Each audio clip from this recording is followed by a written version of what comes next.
J'aimerais vous souhaiter le bienvenu au début de cette série d'études inductives dans l'Évangile de Saint Matthieu. Et nous allons, pendant les prochaines 28 semaines, faire une étude inductive, poussée, dans la première évangile qui se trouve dans le canon du Nouveau Testament. Mais avant de commencer, j'aimerais vous présenter à Sandy. Sandy va faire ses études avec moi, évidemment. Elle est mon épouse. Mais en même temps, Sandy est professeure à l'Institut de théologie pour la francophonie et elle est une agente de développement communautaire à Hochelaga, Maisonneuve et Mercier, qui est l'arrondissement à l'est de l'île de Montréal. Bonjour, ça me fait plaisir de faire partie de cette étude, de cette série. Nous sommes vraiment intéressés à partager ce que nous connaissons à propos de Saint Matthieu et de vous donner le goût, vraiment le goût, le plaisir de vous plonger dans cet évangile qui est riche, qui est un peu long, mais je pense que ça va être enrichissant pour tout le monde. Je vous présente Glenn Smith, le doyen académique à l'Institut pour la théologie pour la francophonie, ainsi que le pasteur et coach des 5 à 7, les groupes maisons de notre Église, La Chapelle. Dans nos 5 à 7, dans nos groupes à vocation missionnaire à La Chapelle, notre vocation, notre but, notre énoncé de mission, c'est d'aider les gens, accompagner les gens qui sont loin de Dieu, de devenir des apprentis, des étudiants, des disciples de Jésus qui ont fait d'autres. Et notre étude en Matthieu va avoir comme préoccupation le discipulat ou la formation des disciples. Et vous allez trouver comment cette idée se trouve partout dans son évangile. Même c'est un de ses mots préférés. Notre désir pour ces études, c'est de vous équiper en tant que disciples de Jésus, mais dans le but de croître, d'aimer Dieu davantage, mais en même temps d'en faire d'autres. Mais avant de nous lancer dans notre étude aujourd'hui, j'aimerais vous présenter un ami de longue date. Notre ami s'appelle Baron Fabritius. Et voici un tableau qu'il a fait en 1656. Et c'est intitulé Saint Matthieu et l'ange. J'ai découvert ce tableau dans le musée des Beaux-Arts ici à Montréal. Le tableau, il se trouve dans la partie de l'art religieux du musée. Maintenant, évidemment, Matthieu, à l'époque du Nouveau Testament, n'avait pas l'air d'être aussi néerlandais que Fabritius l'a présenté ici dans le tableau. Et chose certaine, il n'a pas écrit son évangile ni dans un livre, ni avec une plume comme celle-là. Est-ce qu'il y avait une ange qui chuchotait le message dans son oreille? J'en doute très sérieusement. Mais j'aime beaucoup ce tableau parce que ça me rappelle du travail rigoureux, du travail poussé, le fait que Matthieu écoutait Dieu afin de bien présenter ce récit de la vie, de la mort, la résurrection et le grand mandat que Jésus nous a donné de faire des disciples. Donc, avec Fabritius en fond, on va aujourd'hui examiner le premier chapitre de l'Évangile, le premier verset, et on va concentrer aujourd'hui sur le premier mot. Mais avant d'y arriver, il y a 2 choses que nous voulons faire. Tout d'abord, j'aimerais examiner la ville où se trouvait Matthieu quand il a rédigé son évangile. Et après, Sandy va nous accompagner pendant cette étude, en commençant ce matin, pour nous aider d'apprendre davantage comment lire et étudier un livre de la Bible, comment faire une étude inductive. Et ce matin, elle va parler surtout de la question comment est-ce qu'on lit un texte? Mais commençons avec le milieu dans lequel Matthieu se trouvait. L'histoire de l'Église, la tradition de l'Église primitive, les auteurs de l'époque primitive nous racontent comme après la mort et la résurrection et l'ascension de Jésus, Matthieu a immigré vers la grande ville d'Antioche. Et c'est dans cette ville où il est devenu probablement le premier évêque des communautés et de l'Église à Antioche. Et c'était dans ce milieu qu'il a écrit un évangile pour raconter aux gens dans ces églises à Antioche qu'est-ce que Jésus enseignait et comment vraiment le suivre. Antioche était le 4e plus grande ville dans l'Empire romain. Il y avait probablement à peu près 150 000 personnes. Il y avait une surdensité de population aiguë. Nous savons, selon l'histoire, que Antioche était un centre politique, un centre culturel. Évidemment, il y avait beaucoup d'échanges de biens entre l'Empire romain oriental et occidental, et tout cela passait par la ville. C'était une ville incroyablement importante dans la morphologie des grandes villes de l'Empire romain. Mais il y a quelques années, j'étais en train de lire la section touristique dans le New York Times, et j'ai lu un article qu'il y avait une exposition sur la ville d'Antioche au Musée des Beaux-Arts de Worcester, au Massachusetts. Et j'ai dit, Sandy, il faut qu'on y aille. Donc, on est allé 2 fois finalement pour visiter une exposition qui était splendide. Et avec toute la recherche et toute la présentation qui a été faite à ce Musée des Beaux-Arts, moi, j'ai appris que Antioche, avec sa surdensité de population, avait des problèmes de santé aigus. Il n'y avait pas un système de salubrité dans la ville, aucun système hygiénique, il n'y avait pas un système d'égout. Donc, imaginez la pollution dans l'air à cause des petits feux que les gens utilisaient pour faire cuisiner leur repas. Imaginez l'eau qui a été polluée avec 150 000 personnes sans un système de salubrité et un système d'égout. Imaginez probablement comment les enfants souffraient avec les problèmes respiratoires, avec leur système immunitaire. Et c'est dans ce contexte que Matthieu a dû enseigner à son Église qu'est-ce que Jésus faisait pour guérir et pour prendre soin des enfants.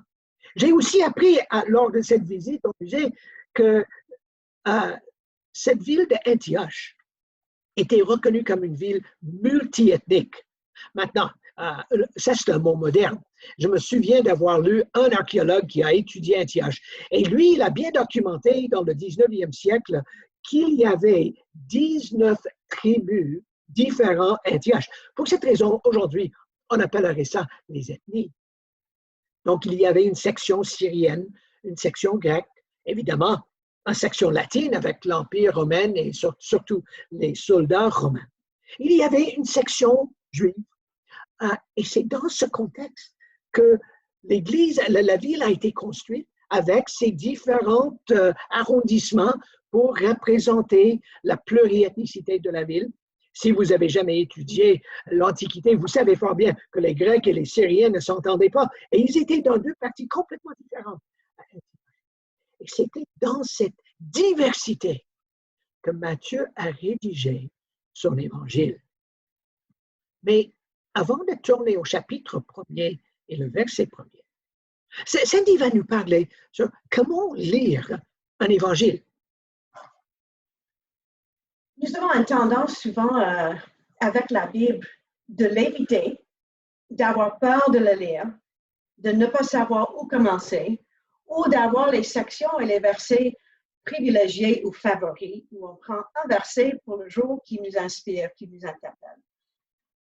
Ce que j'aimerais suggérer dans cette étude est d'avoir une autre approche dans la Bible. Premièrement, la question est quelle Bible? Il y a plusieurs sortes de Bibles que nous divisons entre les traductions, qui sont le sens de chaque mot traduit du grec en français, ou il y a des paraphrases. Paragraphe par paragraphe, le traducteur ou la traductrice donne le sens en grec pour donner un bon sens en français. Ça, c'est une paraphrase. Pour une traduction, je suggère la Nouvelle Bible seconde ou le Louis II 21 ou le Louis II de 1979. Les 3 versions de Louis II sont excellentes pour une étude. probablement celui du 1979 est le plus lisible, si vous voulez. Pour une paraphrase, on a le semeur et d'autres, le français courant aussi. Ça, c'est paragraphe par paragraphe pour donner le sens en français. Il y a, pour ceux qui ne sont pas francophones, qui commencent à apprendre comment lire, comme les enfants ou les immigrants ou les personnes qui ont appris une autre langue en premier, il y a la parole de vie. Ça, c'est vraiment simple, mais c'est une bonne traduction quand même. Alors, moi, je suggère que vous prenez l'évangile de Matthieu et on va mettre la barre très haute parce que la meilleure façon de suivre l'argument et l'histoire de Jésus dans un évangile, c'est de le lire dans un shot, dans une lecture. Bon, il y a 28 chapitres. Nous avons tous des distractions, les autres préoccupations, les autres choses qui captent notre attention. Alors, peut-être c'est impossible. Mais vous pouvez prendre l'évangile de Matthieu dans une des versions et peut-être de le lire en 3 temps. 10 chapitres et 8 chapitres. Ensuite, ce que nous suggérons fortement est de le relire, mais dans une autre version. Si vous êtes bilingue, peut-être vous voulez prendre 2 fois en français et la 3e fois dans une autre langue. Toutes ces langues sont disponibles sur un site comme BibleGateway.com où vous pouvez avoir la version de votre choix. Vous pouvez soit lire en ligne ou vous pouvez l'imprimer. Ou vous pouvez télécharger une app sur votre téléphone et vous pouvez les lire sur votre téléphone, sachant qu'il peut y avoir toujours les interruptions, les choses qui captent notre focus ailleurs sur notre téléphone. Alors, il faut être un peu discipliné, si vous voulez. Comment lire? Comment est-ce que nous lisons, par exemple, un évangile? Si vous êtes très familier avec la Bible, j'aimerais vous suggérer que vous lisez comme si c'est pour la première fois. Vous allez tomber sur les passages qui sont très, très chéris, très familiers. Peut-être ce serait pour la première fois que vous lisez l'Évangile de Matthieu, du chapitre 1 à chapitre 28. Alors, si c'est pour faire semblant ou si c'est pour vrai, lisez comme si c'est la première fois, pour être surpris, pour être captivé par les choses que peut-être vous ne vous attendez pas ou que vous avez manqué les autres fois de lecture. Alors, à part de cela, et à part du fait que vous pouvez lire sans interruption, si c'est possible, il y a aussi l'idée d'imaginer le scène, si c'est un récit de Jésus, et il y a différents personnages, fais semblant que tu es dans un de ces personnages. Si c'est un récit où Simon-Pierre est présent, tu peux imaginer d'être Simon-Pierre dans la scène. Si c'est quelqu'un qui a été guéri, vous pouvez imaginer, OK, comment est-ce que je sens face à cette guérison, si c'était moi? Si c'est quelqu'un qui est controversé avec Jésus, imaginez d'être la personne controversée. Et l'autre chose, à part de lire plusieurs versions, à part de lire tout dans une lecture si c'est possible, à part de imaginer qui vous êtes dans la scène, vous pouvez aussi lire avec un objectif dans vos pensées. Pour cette série, nous allons examiner qu'est-ce que ça veut dire d'être un disciple. Comment suivre Jésus? Et ensuite, qui est Jésus? Si vous gardez juste ces 3 questions dans vos têtes pendant que vous lisez, vous allez avoir un certain angle avec chaque passage. Qui est Jésus? Qu'est-ce que ça veut dire d'être un disciple? Qu'est-ce que ça veut dire de suivre Jésus? Avec ces lectures, ça va enrichir l'étude que nous faisons ensemble en Matthieu. Merci, Sandy. Maintenant, je vous invite de prendre le Nouveau Testament et ensuite ouvrez le texte au 1er chapitre de Matthieu. Donc, évidemment, le premier livre dans le canon du Nouveau Testament, le canon des chrétiens, le 1er chapitre, et nous allons maintenant examiner le premier mot. Dans nos traductions en français, OK, Sandy vient de mentionner.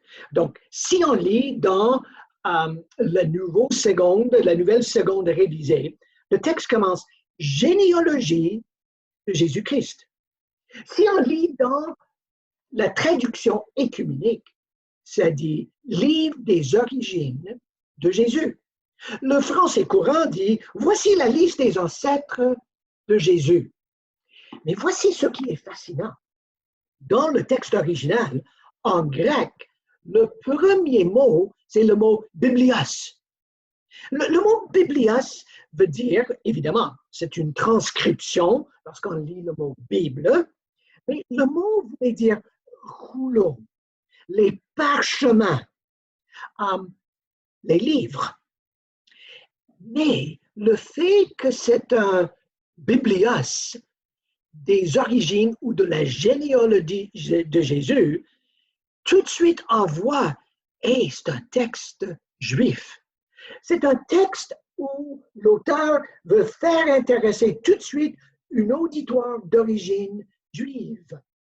Parce que, comme je viens de vous dire, dans la ville d'Antioche, il y avait beaucoup de Juifs. Et nous pouvons facilement imaginer que dans cette ville, il y avait dans l'Église les Juifs.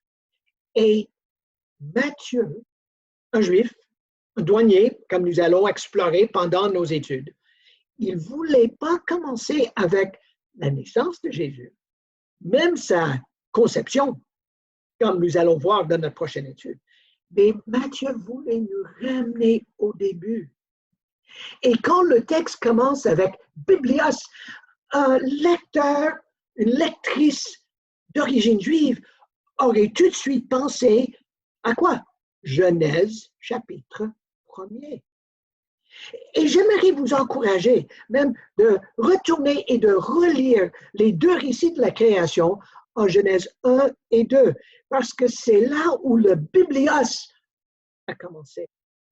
Lorsqu'on lit le récit de la création, nous apprenons quelque chose qui est fort intéressant contextuellement, parce que la structure du récit nous raconte comment un temple, un bâtiment, un grand édifice a été construit en 6 étapes. Et le récit de la création représente la façon que Dieu a créé son temple sur terre. Un temple où il sera adoré, où la louange, où lui, il aurait reçu l'honneur et le crédit. Dans les grands temples canaanites, dans les grands temples grecs comme à Éphèse, avec le temple d'Artémis ou Diane en latin, il y avait une statue d'Artémis au milieu de ce temple. Mais dans le temple que le récit de la création nous raconte, il n'y a pas une statue de Dieu. Qu'est-ce qu'il y a? Dans la deuxième partie de la 6e journée de la construction de ce temple sur terre, se trouve qui? Celui et celle qui est créé à l'image et à la ressemblance de Dieu, homme et femme. Et Dieu a décidé de mettre au milieu de sa création l'être humain. Mais l'être humain, homme et femme. Parce qu'eux, ils représentent, selon le Dieu créateur, lui-même, ici sur terre.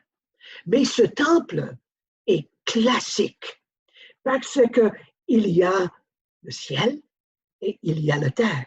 Et les deux viennent ensemble. Dans les récits canoniques, dans les récits mésopotamiques, dans les récits grecs, dans les récits romains, le ciel et la terre sont divisés. Ils ne se communiquent pas. Les philosophies de l'époque du Nouveau Testament, l'épicurianisme, le stoïcisme, avaient déchiré le ciel et la terre. Mais dans la foi judaïque et dans les récits chrétiens, les deux se trouvent ensemble et c'est l'être humain qui est au cœur pour représenter Dieu. Maintenant, la 7e journée de la création, c'est quoi? Dieu a créé le repos. Une journée à part du temps, à part de l'espace, pour reconnaître celui qui a créé. Donc, temple et sabbat se trouvent au cœur de ce que Dieu voulait. Imaginez que vous êtes un juif, un juive à Antioche. Vous aurez lu le Torah d'un bout à l'autre. Mais vous aurez su qu'en 587, les Babyloniens ont rasé Jérusalem et ont pris Juda en captivité. Le grand exil a eu lieu. Et pendant 2, 3, 4 siècles, il y avait un silence. Dieu ne parlait plus. Et tout d'un coup, Biblias. Et tout d'un coup, Dieu a recréé ce qu'il avait prévu dès le début avec sa création. Donc, le récit de Jésus n'est pas simplement le récit d'un sauveur. Oh oui, c'est un récit qu'il est le sauveur, le Rédempteur. Mais c'est aussi un biblias, un récit sur comment Dieu voulait redémarrer ses bonnes intentions pour la création dès le début. Voici un récit sur celui que Saint Paul a bien dit, est venu pour tout réconcilier, pour réconcilier le cosmos et de remettre ses bonnes intentions en place, mais maintenant en Jésus-Christ. Donc, le texte commence avec Biblias. Et dans notre prochaine étude, nous allons regarder cette généalogie. Mais avant de terminer, j'aimerais vous inviter de considérer, de procurer 2 documents qui vont nous aider pendant notre série. Ces 2 documents sont disponibles du bureau de la chapelle. Donc, tout d'abord, il y a un manuel que Cindy et moi avons rédigé qui s'intitule « La méthode d'étude biblique inductive ». Cindy est l'auteur principal de ce manuel et moi, je l'ai aidé. Et ce manuel va vous aider de maîtriser toutes les notions sur comment étudier la Bible pour vous-même et en petite communauté, dans un petit groupe de personnes. Et pendant nos études, Cindy va nous aider de maîtriser certaines de ces méthodes. Et ce document est disponible en PDF à partir du bureau de la chapelle. Donc, vous pouvez nous contacter par téléphone ou par courriel. Le deuxième outil que nous allons utiliser est intitulé « Suivre Jésus ». Et c'est une série de 20 études que moi j'ai rédigées il y a quelques années sur les 5 discours qui se trouvent en Matthieu. Et on va parler de ces discours pendant nos études. Ce manuel, ce guide, cette étude biblique, s'intitule « Suivre Jésus ». Dieu nous invite à une formation de disciples qui transforme. Et c'est une série de 20 études bibliques qui sont très pratiques et très utiles pour vous aider. Mais avant de terminer notre première étude, j'aimerais prier pour vous. Et je vous invite à ce grande aventure, c'est de découvrir Jésus-Christ raconté par Matthieu. Prions ensemble. Seigneur, pour tous ceux et celles qui vont suivre ces études, je t'invite dans notre communauté virtuelle. Et je te demande de nous diriger, de nous guider pendant qu'on fait ces études dans cet évangile. Et Seigneur, nous t'invitons dans nos vies et dans nos communautés afin que nous puissions apprendre davantage qu'est-ce que ça veut dire de te suivre. Parce que nous voulons que toi, tu reçois tout le crédit. Et nous prions ces choses dans ton saint nom, notre Dieu trinitaire. Amen. Et je vous souhaite une bonne bienvenue, une bonne journée et à la prochaine.